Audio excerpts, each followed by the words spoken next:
What happened in Bomas was very unfortunate.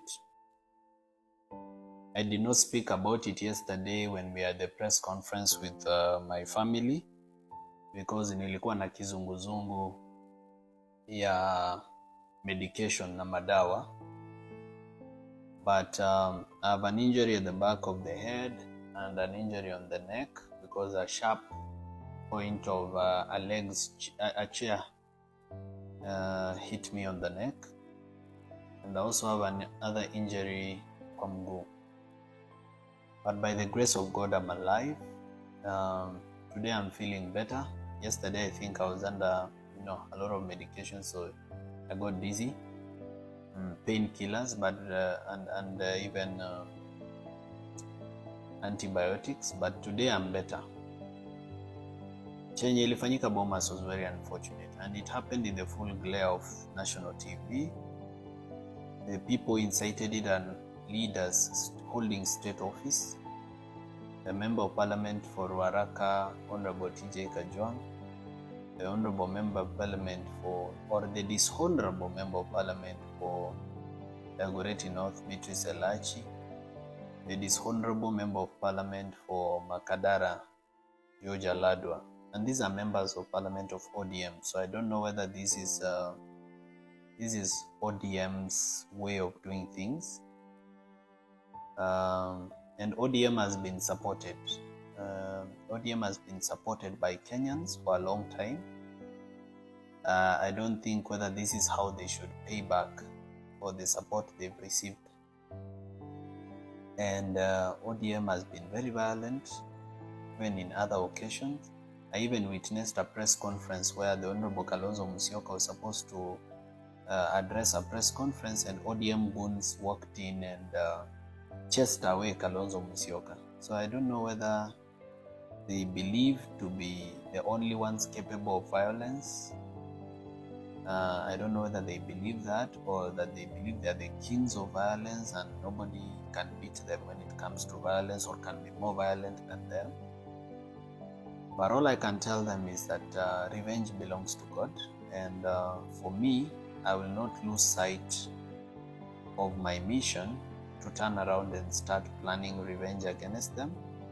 I'll stay focused on my mission, and the Kenyan people are going to avenge whatever they did and that they've done to many other people. I'm sure I'm not the only one who's been violent.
they silently approve whatever happened. I think polisi wanajaribu kutuambia kwamba mtu yote ambaye anapinga serikali, if you are attacked and injured or killed, that's okay. That's okay. Wale watu ambao wao wanataka kudefend ni wenye wako pande ya serikali ama wenye wanasupport hii serikali ya ufisadi. Hivyo ndivyo polisi wanatuonyesha. Na kama ni hivyo, I don't know why we still pay taxes to them, to the government, because hiyo bunduki polisi wamebeba ni ushuru wetu, na hiyo risasi ni ushuru wetu, na hiyo uniform amevaa ni ushuru wetu, na mshahara yao ni ushuru wetu. So as police, why are you partisan? Why are you being used by politicians? Because mimi nilifika Bomas, nilipofika kwa gate, askari ndio walinizuia kuingia. Na hawakunizuia ati huko kuna shida usiingie, utapatana na shida. Walikuwa wananizuia as morara nisiingie. When I managed to go in, nilipita milango 3 za Bomas kama sifunguliwi. Mlango ya kwanza wakani block, they didn't open for me. Mlango ya pili wakani block, they didn't open for me. Mlango ya 3 they didn't open for me. Actually, I blame myself for not seeing the red flags. Mimi nasema hata kama tunasema walifanya makosa, hata mimi I should have seen that there was something. Yeah, I should have seen the red flag. But anyway, when I got in na hii vurugu ikazuka, there were more than 100 police officers in Bomas on that day outside. I don't know why they didn't do anything, why they didn't come in to quell the chaos, because I didn't go in with any group. Nilienda peke yangu. Ningeingia na group ndio ungesema group mbili zimepigana. But I went alone. Na watu walinipiga sio wananchi, it's not the public. The public in fact were demanding nipewe microphone. TJ Kajwang akikataa nisipewe niongee.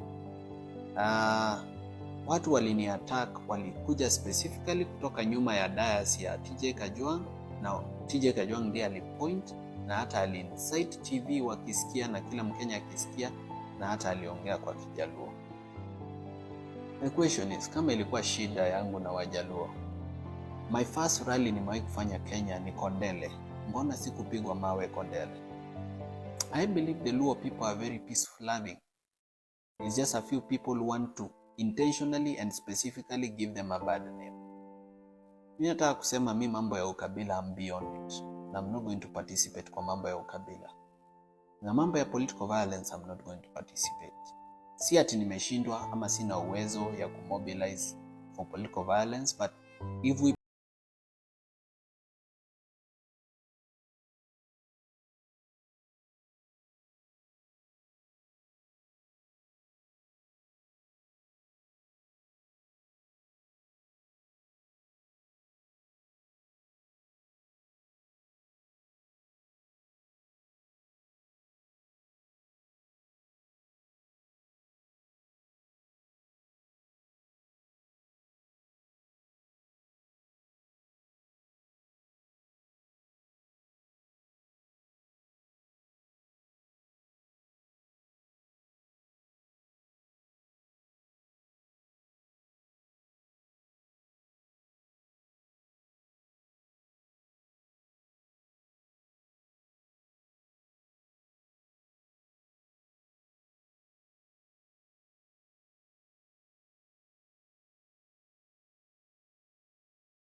wanafanya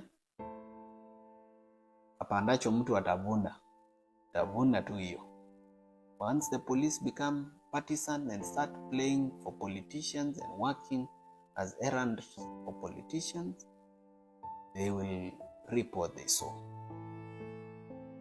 Now, my intention for going to Bomas, I could have said this yesterday, but as I've told you during the family meeting, nilikuwa na a lot of busyness because of medication, but right now I'm better.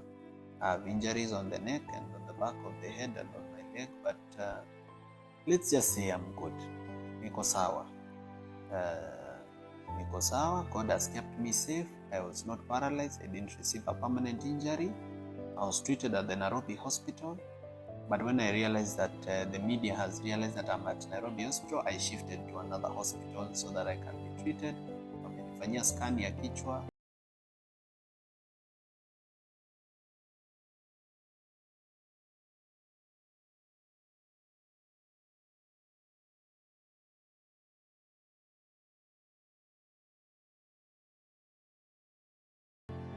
Na mimi nimejaribu sana to ensure it's not a tribal affair. Kwa sababu kuna vile alikuwa ameanza kupata sympathy ya watu wa Mount Kenya. Nataka kushukuru watu wa Mount Kenya for saying kufa gari kufa dereva, because watu wa Mount Kenya wamekuwa loud sana kwa hiyo maneno. You know, Mount Kenya in itself has 4 to 5 million votes, which means if change is going to come to Kenya, especially through the ballot, it has to begin in Mount Kenya because they have a lot of votes. They should first champion or lead us toward that change. And that change is not Rigathi Gachagua. Because wakati mnamuonea huruma, mnasema huyu ni mtu wetu anapigwa, you are making a presidential candidate. You are giving someone influence. And this person is going to use his influence. Atafanya vitu mbili. Either atauzia William Ruto, so watazameana waseme ile ilikuwa mambo ya shetani, ni Raila ndiye aliingia kwa serikali akavuruga, tusamee. He will sell the influence you've given him to William Ruto, or he'll run for president himself, na mkimchagua mtakuwa mmeruka from the frying pan to the fire. We want change in Kenya, and we want to change away from corruption.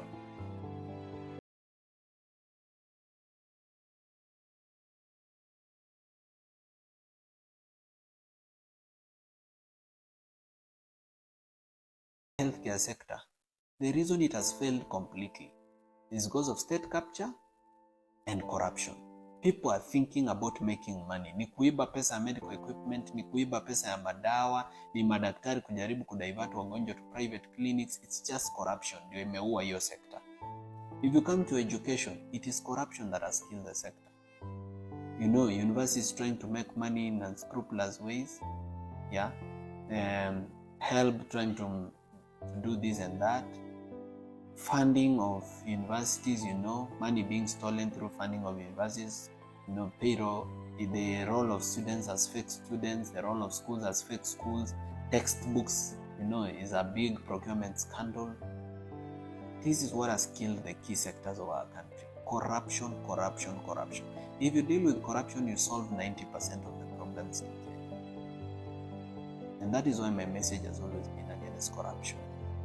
The reason they brought the impeachment motion against Rigathi Gachagua is so that we divert our attention. Tuache kufikiria Adani, tuache kufikiria Chief, tuache kufikiria vile wagonjwa wanakufa hospitalini, tuache kufikiria vile corruption imetuumiza, barabara ni mbaya, wananchi wanaumia, uchumi ni mbaya, people are not making money, businesses are closing, you know, industries are closing, watu wamepoteza majob, wenye wako na majob wako overtaxed. They didn't want us to focus on this issue. They wanted us to focus on something else.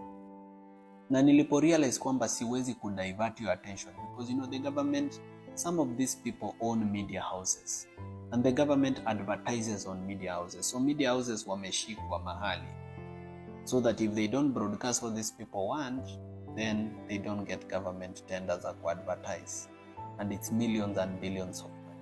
So because of that, the media has made it a national issue. Not that it has become a national issue, nikasema hivi, let's also make it our business. Wacha tuingie kwa hiyo national issue, to participate kwa hiyo mambo ya impeachment. Na participation yetu ni gani? Let's both of them go. Rigathi Gachagua is not better for Kenya, I mean, there's no doubt that Rigathi Gachagua is corrupt. There's no doubt that he's tribal. There's no doubt that he's incompetent. There's no doubt that he sabotages the president. No, I don't like President William Ruto.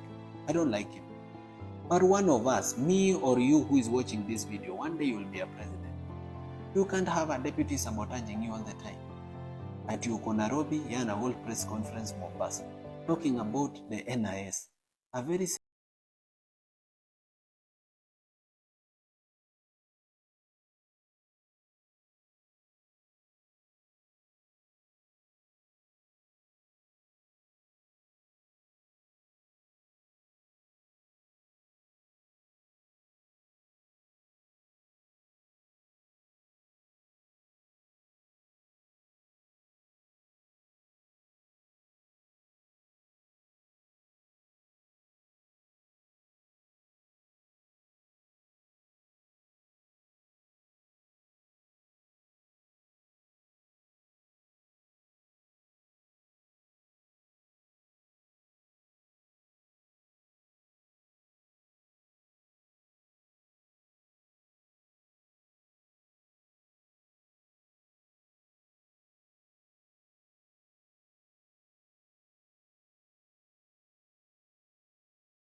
ama hazijulikani.